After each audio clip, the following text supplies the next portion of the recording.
I'm Janet Clark, and you are listening to the Sales Matchmaker Podcast. Hello, and welcome to the Sales Matchmaker Podcast. I am Janet Clark, your host, the Sales Matchmaker, and the CEO of The Freedom Shift.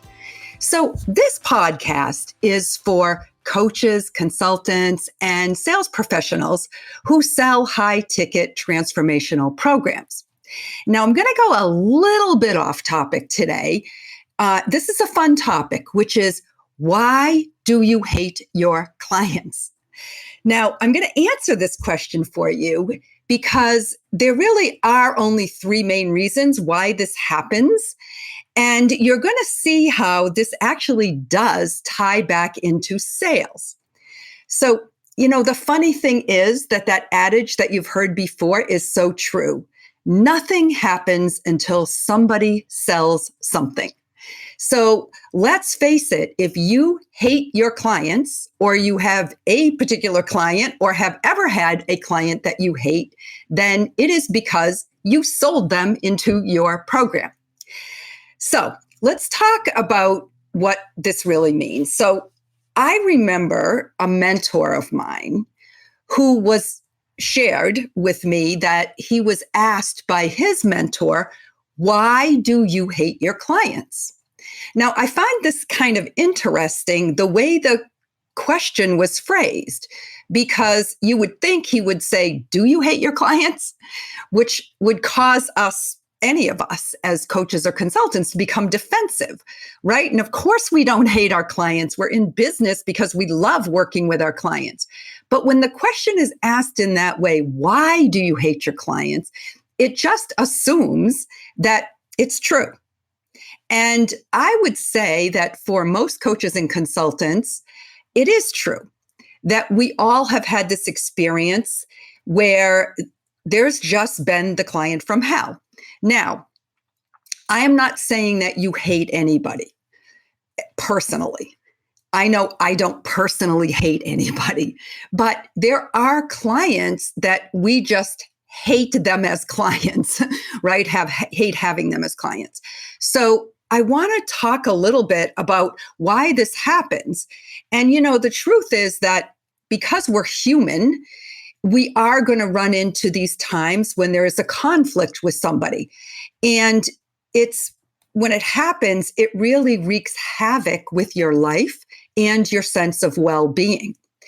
Now, let's face it, if you had this situation and you were in a job, a 9-to-5 job, and there was somebody who was a client that you really hated working with, you wouldn't really take it so personally, right? So you would just assume, well, okay, there's a disconnect between the company and this client, and I just happen to be in the middle of that. However, when you are the company, when it's your business, you are the coach or consultant, and you're having this conflict and you feel like you hate this client, you start to take it personally. And that can be really difficult. It really is kind of the hidden part of entrepreneurship, which is that we are our business. And a lot of coaches and consultants never really share this side of entrepreneurship.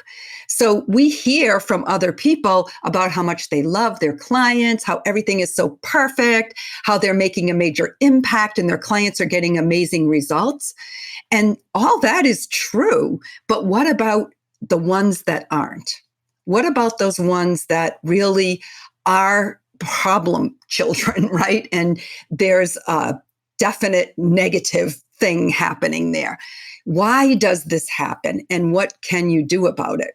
So let me share a little story. And again, sometimes I'm like super vulnerable and I share some of my own failures and lack of success with you to maybe help you to get through those kind of problems yourself, or maybe avoid them if at all possible, which would be great. So when I started the Freedom Shift, I had built it up relatively quickly to about 20 clients, and each of these clients were paying me $497 a month. So I had a little six-figure business going. And the truth of the matter is that I hated waking up in the morning and checking my emails because what I had really created for myself in my early iteration of the Freedom Shift was the job from hell. So not only were the clients wrong, and they were the clients from hell, but the work that I had offered to do for them, the services that I was offering were things I didn't even like doing. So here I was literally working with a bunch of clients who were not ideal clients to be working with me. We didn't really even speak the same language in a lot of ways when it came to business. And I was offering them a service that was not in alignment with what I was really good at. So every day was just another day from hell, literally. So what happened was I decided to just finish up with those clients. I did finish offering them or delivering the services that I had promised. And I kind of just went back to square one, which was not really a good feeling. Like, okay, I'm back at the beginning again. I have nothing. And luckily for me, I hired a new coach, a new mentor. And with some great coaching, I was able to figure out like what happened and how to prevent it from happening again. Now, the truth is, yes, over the course of the last 6 years, I have had a few other bad clients, and they are much more fewer and far between. But I know now why it happens and how to make sure that it happens less frequently. And so I'm going to talk about those 3 reasons and how you can fix it so that you don't continuously feel like you hate your clients.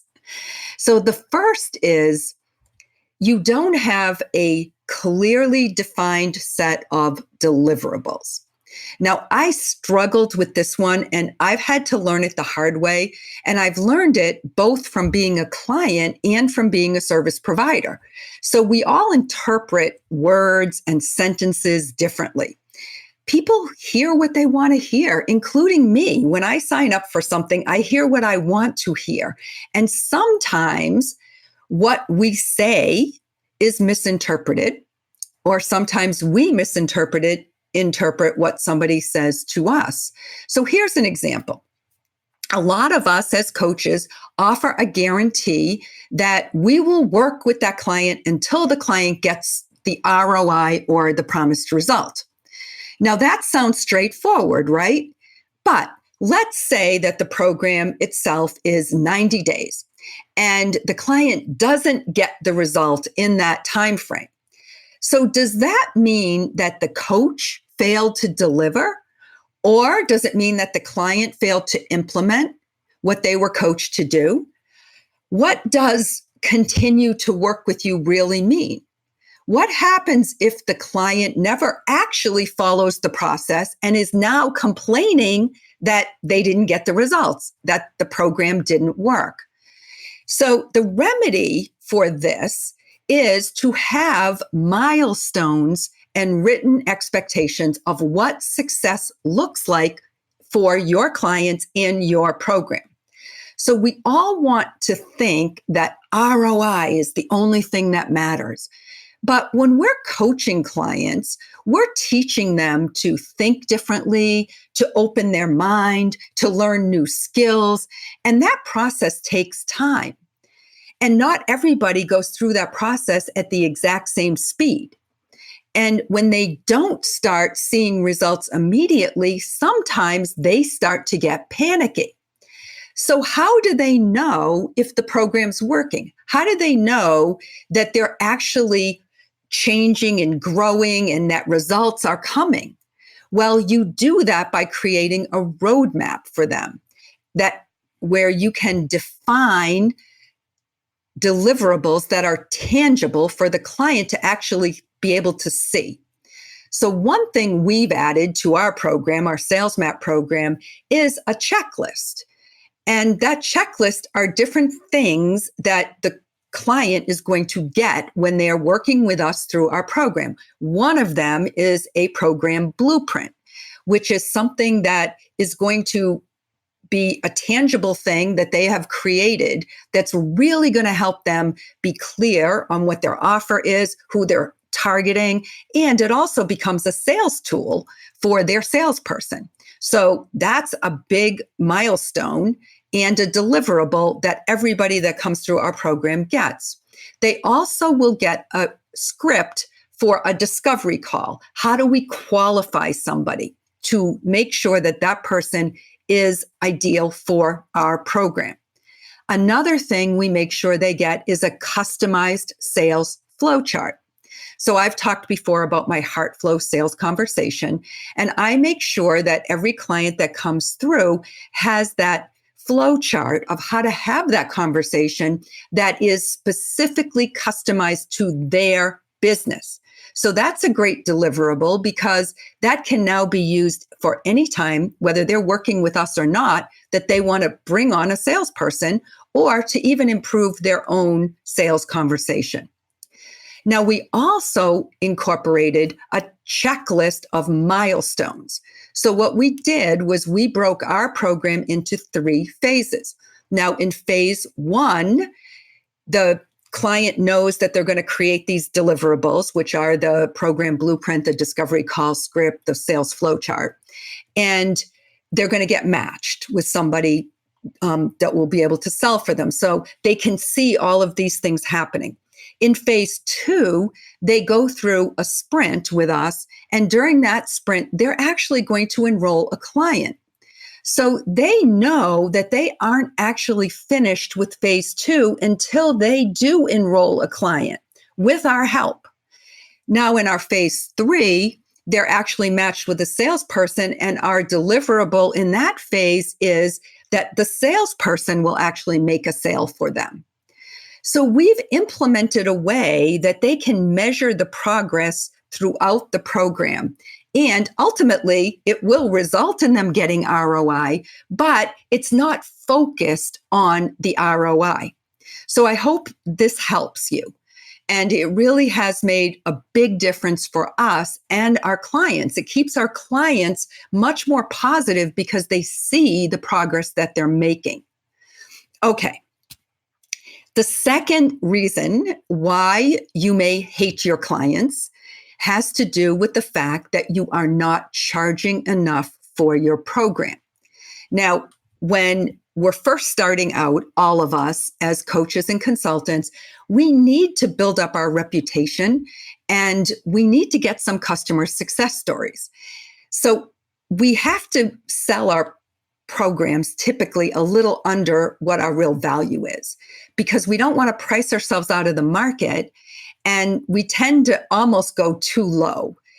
And when we do that, we attract lower level clients. Now, this is a very rough and painful stage to be in, but very often we all have to go through it. However, what I find is that too many coaches don't move out. They don't raise themselves out of this stage quick enough.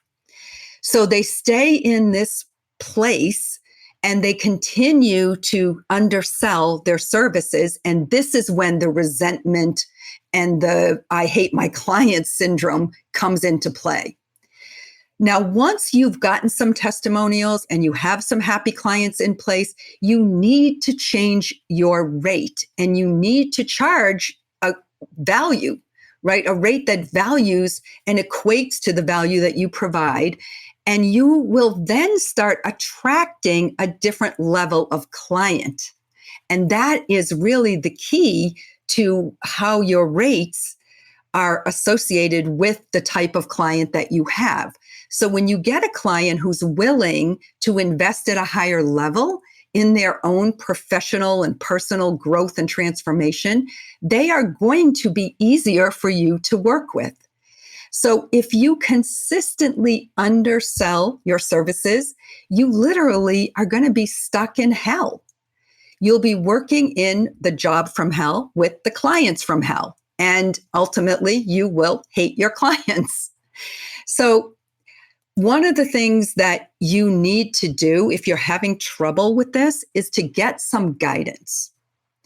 Because I have found that 90% of the clients who enroll to work with us in our Sales Map program, our coaches and consultants, are underselling. They are charging too little for their services. And even though on some level they recognize that, they are limited by this internal set point that they have around money that is subconsciously sabotaging them from being able to offer or to put an offer out there that is a higher level, higher ticket offer. And really, until you, as the coach or consultant, recognize how to get beyond that set point, and I just actually did an episode all about that last week. So you can go to www.thefreedomshift.com and click on the link for podcast, and you'll find that episode, because it's going to be really, really crucial for you to get the help you need so you can increase your offer, the price that you offer. So when you do that, you're going to attract better clients and everyone is going to be happier.